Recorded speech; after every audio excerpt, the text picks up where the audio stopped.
whatever you do not type in 444 on TikTok. It will put you on the wrong side of TikTok. So warning, do not type in 444 on TikTok. I'm out. Welcome back for your weekly dose of reality. You need to watch these mind-bending TikToks now. Let's get weird. Driver's license, registration. Here you go, sir. How's your day going? That's your daughter? Sure is. Abigail, right? How do you know her? Were you about 8 weeks pregnant? See, you've been spotting recently. You've had any cramps or nausea? That's personal. You've been taking your prenatal vitamins? Excuse me? Are you ticketing me for something? Where are you heading, Abigail? To go see my older sister, Natalie. Well, that's strange. It says here that Natalie's at a concert in Dallas. And your navigation is set to a women's health clinic in one of those abortion states. We have the right to travel. Not anymore. Step out of the car. Please, officer. Both of you out now.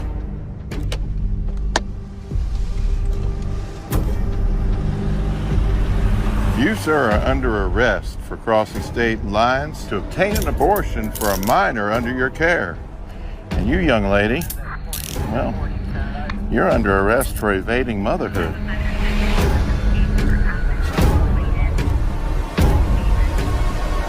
I looked into this Project 2025, which is part of this Lincoln Project ad that you just saw, and it's put out by a group called the Heritage Foundation, which is sort of a think tank. It's like it's a right-wing conservative think tank to abolish far-left concepts, right? Basically everything that Trump stands for, these guys sort of stand for.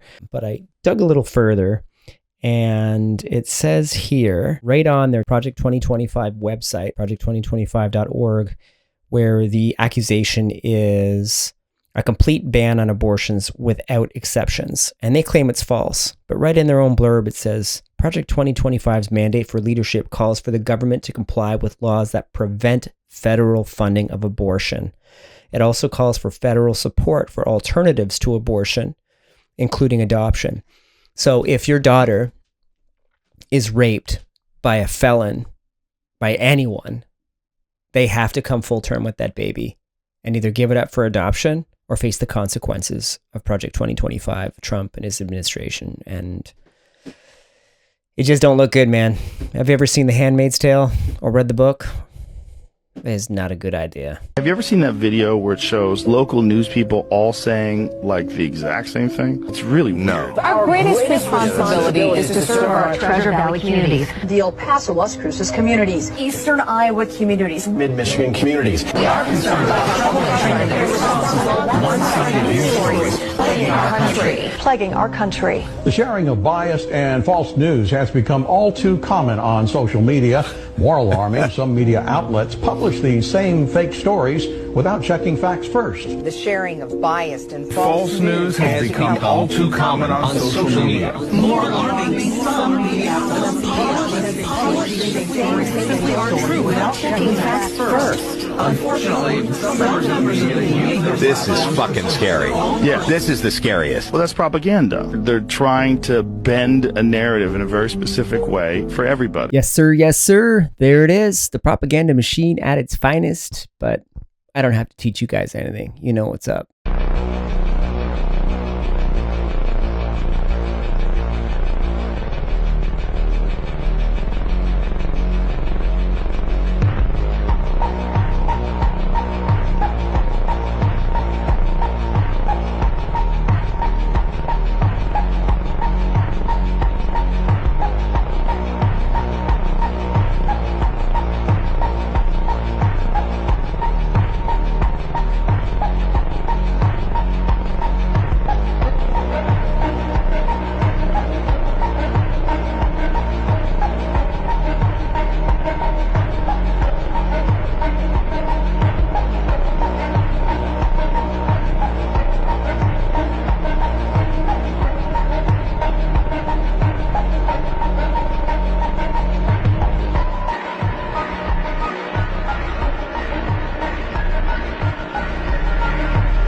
love a good Trump time travel story.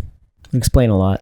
He found a certain bug that didn't fly, it levitated. He'd put this bug into a little vial or something, and he saw this vial jumping up off the lab table, jumping up and down. And of course, this is patently impossible based on any type of normal physics. So he got into this, and he found out that the bug wings themselves were creating an anti-gravity phenomena under certain conditions. I found a bug, actually a beetle. And if you analyze this bug structure, you see a hexagonal pyramid structure array throughout the entire bottom wing of this bug. Turns out that beetles have two wings. The top wing is called a wing cover, and what the beetle does is it lifts this wing cover up, and then it flips out its lower wings, or inner wings. Now the bug cover protects the inner wings, but when it gets excited or something, it flips these other wings out, and it flaps these other wings, and the inner wings flap a little, and this beetle goes gyrating around. They can't fly very good, but they sure levitate great, I guess. Anyway, he took a whole bunch of these bug wings, and he glued them to like a Venetia blind structure, and he put it into a little platform he built. So these bug wings were all covered in here. And he used I theorize he used the wing covers as well as the inner wing itself. There's also a kind of a handlebar on this thing with some controls. You can see it a little better here in detail. The controls, I think, had to be manipulated continuously and probably vibrated to create the same action that the bug was doing. There was also down at the base some kind of a lever, which I suspect controlled the amount of lift he was getting out of this thing. Grebennikov claimed that he could fly this thing, or levitate it, and it would go around at almost 1,000 miles an hour. He said that there was an energy field that built up around this thing due to this gravity field building up in the platform. And by this thing building up, it built out a force field that basically surrounded him and protected him from the local environment. So even though he was flying at 1,000 miles an hour, you could go, you could be wearing your Sunday best suit and not get it flutter a bit at 1,000 miles an hour. This is the platform with him on it about 3 to 6 feet above the ground, because there's a shadow here down below.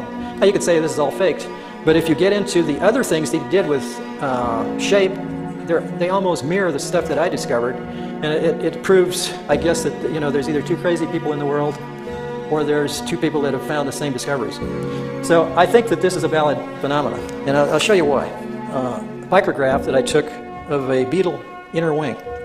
If you look closely at this thing, you can see rows of bumps all along the bottom of this wing. Now, I don't know of any aerodynamic surface that has bumps all over the bottom to help it fly better. If you blow this up to 430x, you can start to see some of this microstructure of the cells that form where these bumps are. The next slide, at 970x, you start to see what these bumps that stick up are. They're hairs, look like hairs or fibers that grow out of the center of these hexagonal cells. And of course, this harkens back to my basic shape power discovery, is that each one of these, because of their shape going down to a point, is creating a magnetic field. And remember, a magnetic field is a rotating piece of vortex in the ether. The Rotus square. Remember that? The only problem I have with that video is the fact that they kept intersecting the whole video with clips of a known craft called the Wasp. I think that the Air Force came out with, and I think it started in the 50s. I did an episode where I showcased a Wasp video, multiple over the decades actually. And so I don't think that that's what that's working on. I can't prove that, but I thought that they had some sort of central turbine, kind of like a drone. I thought that's how that operated, sort of a diesel or gas-powered fan or something that could kind of move people around. But who knows? Maybe they did employ this technology. Definitely something peculiar going on with those beetles' wings, and the analysis that he gave on how this structure, why these things work, why these wings repel each other and create an anti-gravitational force is incredible. And I'm sure, being in the public sector here, he's only scratching the surface of how far and how deep this actually really goes. If you listen to anything that Jesse Michaels puts out on American Alchemy, or any of the people he's interviewed, or even watched his documentary on Townsend Brown, you'll know that research into anti-gravity goes back decades, in at least back to the 50s. And even back then, they were in the early 60s. I think they were talking about an era that was right around the corner that would be ripe with anti-gravity, or at least the study of gravitational forces and its use in transportation, perhaps way back then in the early 60s. So fascinating stuff. I don't know why nobody is talking about this, and it might be causing some problems. It's not a disease. It has to do with the way that we learn. Now, this is just illustrating the concept of fractal discharge. When an excess of energy meets the material world, it discharges in these fractal patterns. Now, you experience them in lightning, rivers, and a lot in the human body, which is why we are made to understand this. Now, did you learn it this way? It follows a star pattern because the golden ratio is contained within the length of the arms. This means it can go infinitely inward or outward and retain the same pattern. The star's inverse is a pentagon, which is why the dodecahedron can also do this. If you take sunlight, break it into the bands of color, that same fractal ratio can be used to find the colors that harmoniously mix well together. It works exactly the same in music. To prove this, you can just watch sound go through water. The energy discharge in the water creates a pattern. The greatest artists in the world have used this to create perspective and depth because our senses are tuned to this ratio. This is a missing step one of understanding life. If you understand the patterns, you can see them in the world around you. Then if you understand how energy interacts with that, if energy can't be created or destroyed, then learning how to consciously use and develop that as a human being can unlock a lot of new doors in your mind and help you find your purpose. All of these examples, fully explained, are in that. That's pretty cool. That reminds me of this one time that I had a hallucinogenic experience with psilocybin. And I hadn't done it in about 10 years or something because I'd done it as a kid, right? A teenager. But one day I decided, I'll have a little bit of tea and then I'll have a little bit more tea. And at the end, I had probably consumed more psilocybin than I should have. And in the end, I existed in a realm of pure geometry, three-dimensional, colorful geometry where I was geometry within geometry inside a universe of geometry, or I could only assume a universe of information. And I was integral to the unraveling, the operation of the universe itself. And it felt perfectly natural and perfectly fine and in full color. Like I looked like the universe I existed in was constantly moving and transforming, like the geometry being induced in that water petri dish using frequencies. So, yeah, I was under the influence of psilocybin, but perhaps it was allowing me access to a real realm of pure information. Third world is not poor. You don't go to poor countries to make money. There are very few poor countries in this world. Most countries are rich. The Philippines are rich. Brazil is rich. Mexico is rich. Chile is rich. Only the people are poor. But there's billions to be made there, to be carved out and to be taken. There's been billions for 400 years. The capitalist European and North American powers have carved out and taken the timber, the flax, the hemp, the cocoa, the rum, the tin, the copper, the iron, the rubber, the bauxite, the slaves, and the cheap labor. They have taken out of these countries. These countries are not underdeveloped, they're overexploited. Testify and amen. Close attention to the ones that surround you that's strange. Because in actuality, what you're going to find out is if you are normal in a world like this, you weren't as crazy. See what I'm saying? Told ya. You see? The ones that you calling crazy, strange and crazy, they have tapped into levels of spirituality that you don't understand. You think that nigga crazy. You see what I'm saying? But in actuality, if you are a pillar of this society, you got to be out of your damn mind. Check. Always go across the grain. You got a brother right back here as a living example of going across the grain. You know that old deal that went down in 88? You know what I'm saying? 87.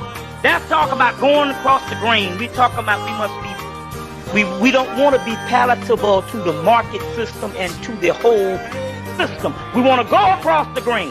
If you going with the grain, you totally dead. Check. Man, we got some real good info and some good facts today. I need to get this message to people who are not hearing the alarms. You should be hearing the alarms loud and clear.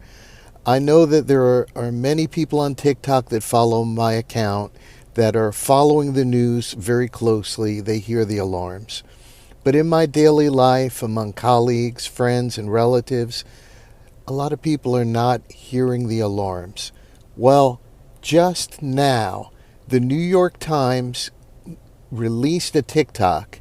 You could look for it. Please look for it. Search New York Times opinion. And with great risk to their business, with great risk in this current environment, they put a TikTok together that talked to people from different countries who lived through democracies that slid into tyranny, and they laid it all out, and they ended with our own country. And each of the situations the people described exactly mirrored what we see happening now. Maybe the other day you saw that anchor from CNN resign. Okay, people on TV resign now and then, but he did something. He went on and told people, hold on to the truth. That should set off an alarm. And again, I've been doing these videos to explain that epistemic dominance. You saw Elon Musk give that salute. And everyone in Trump's orbit, in the general media, were bending backwards to disguise it, to deny, to make us not believe what we saw with our own eyes. And go another week back, and Mark Zuckerberg, to please Trump, said he'll no longer have fact-checking on Meta so disinformation can run free. Please, go to the New York Times opinion TikTok and watch this TikTok on how tyranny begins. And please share this with whoever will watch it. People are not hearing the alarms. I guess I understand why, because so many crazy things happen every day. Maybe if we whisper and talk softly, I don't know. We need to try everything. But people, you need to hear the alarms. On the most recent interview with Joe Rogan, Elon Musk, again, talks about how that was not a Nazi salute, but a reverence for the people on the flag, just like other people have come and done before him, including Kamala Harris and other politicians. I'm not saying that he didn't do a Nazi salute and he isn't lying to the American people. But what I am saying is that Time Magazine is media and it's owned by somebody. So who is funding that media outlet to promote their stories? Who is it? Because if you follow the money, you'll usually find the answers.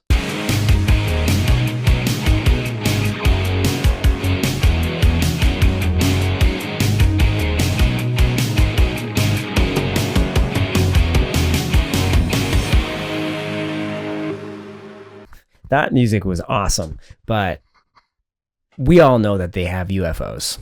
Like, what is that? Did you see China's new, is it a drone or I think it's a fighter jet. It looks kind of like a UFO, y'all.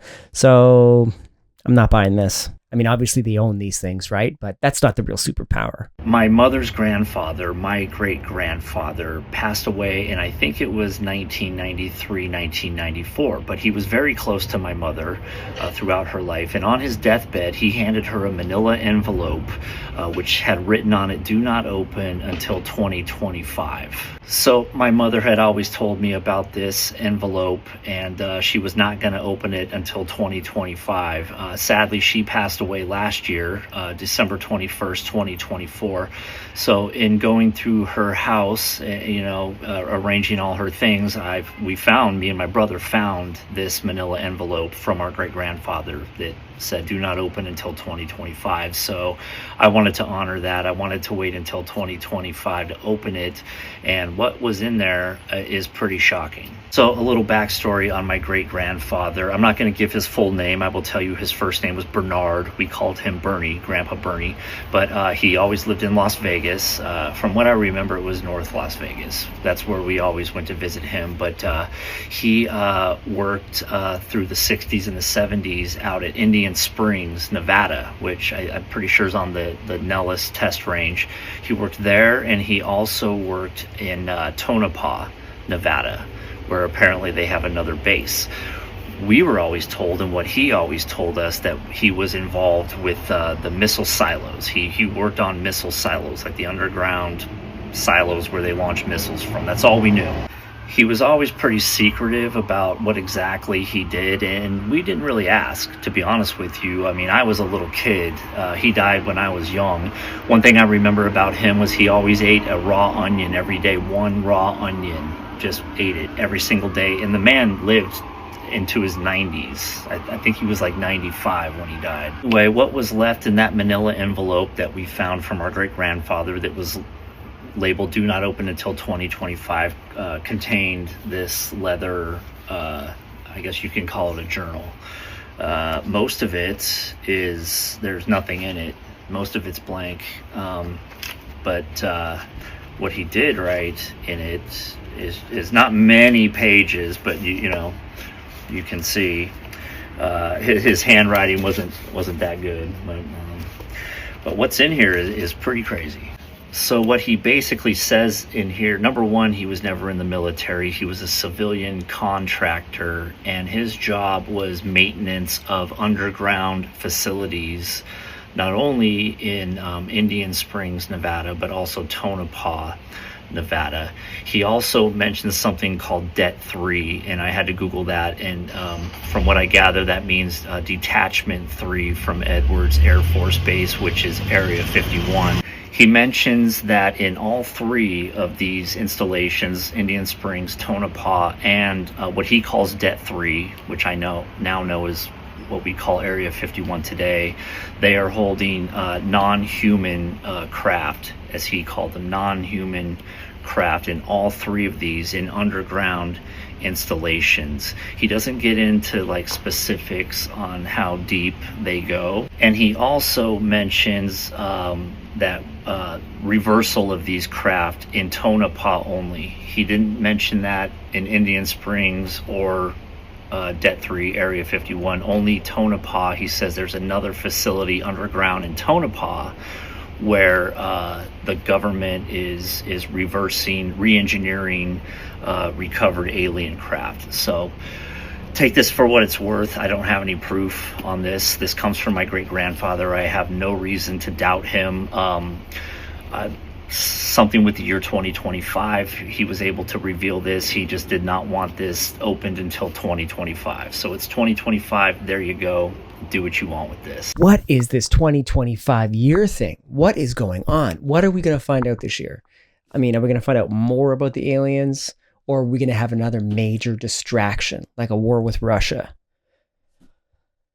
So they reverse engineered the UFOs in Tonopah, and then they flew them at Area 51, which is where some of the footage that John Lear captured took place, which was the coordinates of which were given to him by Bob Lazar.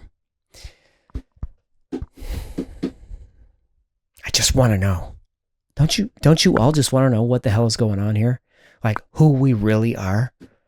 Let's go. Let's go 2025. Egg prices are skyrocketing, stores are putting limits on how many you can buy, and farmers are forced to cull entire flocks of chickens. And it's all because of bird flu. And the scary part is, it's not just affecting chickens anymore. The US is dealing with a major outbreak of the highly contagious avian influenza, aka bird flu, and it's wiping out millions of chickens, which makes fewer eggs and higher prices. Scientists have now seen it spread to cows, foxes, and sea lions, and in rare cases, humans who have direct contact with infected animals. Symptoms include fever, cough, sore throat, basically typical flu symptoms, but are more severe in humans. And in January, one person with the virus died in Louisiana, the first case in the US. Luckily, there's no confirmed human-to-human spread, but as the virus mutates, scientists warn anything's possible. I was just having a conversation today about the prices of eggs in the US, and I had no idea that it was because of the bird flu, and that they were killing chickens, culling chickens, and that's what was reducing the eggs, causing the upwards price for the cost of eggs. That's crazy. So is this the next big fear? God, I feel like they've got a new one every week. Skin turns green, or when we wear copper or fake jewelry. Watch this. So when you turn green from wearing that necklace or that ring or that bracelet or that watch too long, them earrings, you're exposing your true skin color. Stay with me. Melanin and plants go through the same photosynthesis. We absorb the sun the same as plants do. The only difference we have with plants is that they have magnesium and we have iron. Now we know that our bodies are made up of a lot of water, almost 80%, 75. A lot of oxygen. What color does iron take when it's in water?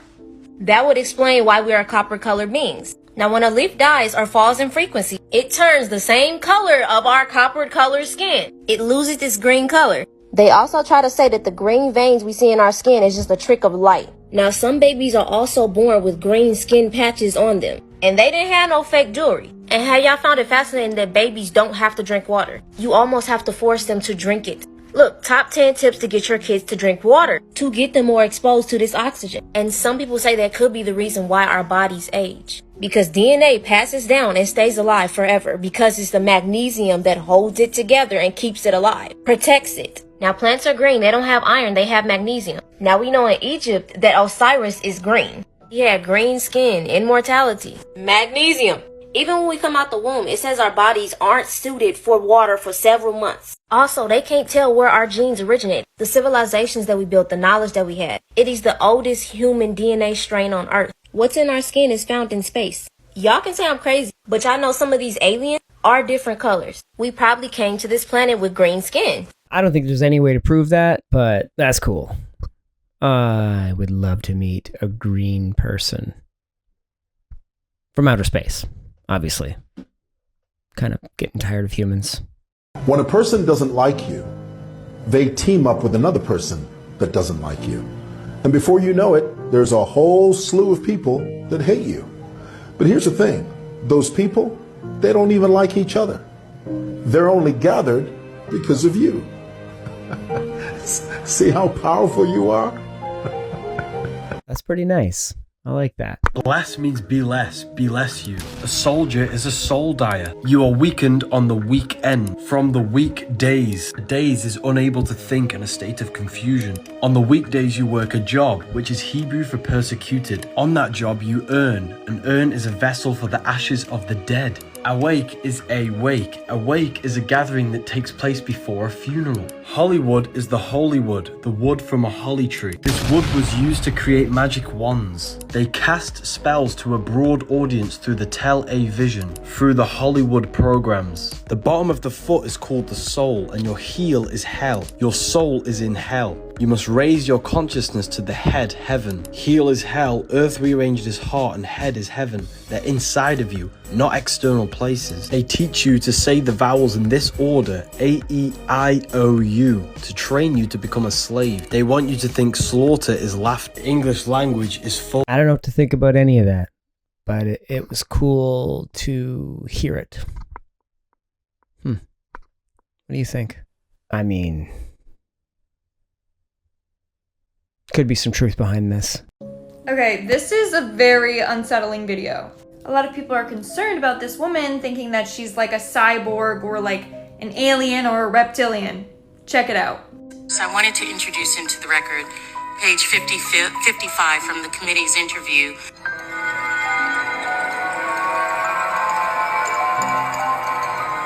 First, I wanted to introduce into the record page 55 from the committee's interview with FBI employee. How does this woman know what she's gonna say word for word for word? Some fishy is going on and I don't like it. I'm gonna cover this case and more on my YouTube channel, so link in bio, subscribe. Yeah, that was super weird. I mean, she looked like a robot or an alien. That's wacky, but clearly a politician of some kind, right? Makes sense. That checks out. Y'all know I could not let this moment pass up. Check this out. What is happening? Look at this. Of course. Religious leaders and scientists looking forward to the COP26. Of course, it's at the Vatican, right? Which will take place in November in Glasgow. This meeting is called Faith and Science Towards COP26. A warm welcome to all of you joining us through all the Vatican News media, through the Vatican Audio Live Events app, the Vatican Radio app, the news portal, our YouTube channel, or our Facebook Live feed. To all of you tuning in through television, through Catholic TV, I will continue later. Between faith leaders and scientists. we come together, united, to raise awareness of the unprecedented challenges that threaten our beautiful common home. What in the Hollywood Our faiths blockbuster? and spiritualities teach a duty to care for the human family and for the environment in which it lives. We are deeply interdependent with each other and with the natural world. We are not limitless masters of our planet and its resources. Multiple crises facing humanity are ultimately linked to a crisis of values. Oh, it's getting ethical real. And spiritual. Oh, wow. It's real. We are caretakers of the natural environment with the vocation to care for it for future generations. What and the moral in the- obligation to cooperate in the healing of the planet. We must address these challenges using the knowledge of science and the wisdom of religion. Yikes! We must think long term for the sake of the whole of humanity. Now is the time to take transformative action as a common response. It's a movie. We're living in a movie. We're living in a movie. Oh my God. Oh my God. We need a framework of hope and courage. But we also need to change the narrative of development.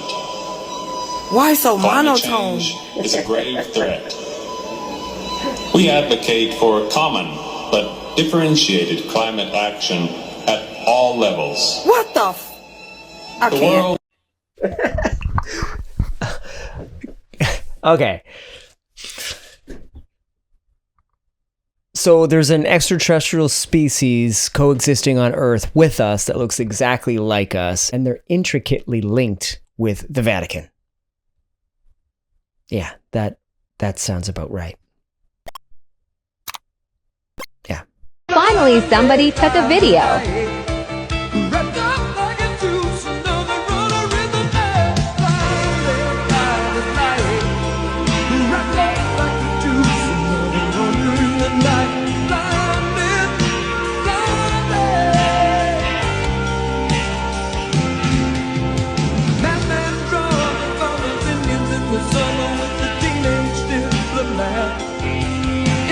Busted. I know AI is getting really good, but I think that one might have been real. All right, that's the end of episode 18. Thanks for tuning in to get your weekly dose of reality. I'm JB. This is Intergalactic House of Pancakes. Don't forget to like, subscribe, and comment down below, but most importantly, stay weird. Yo.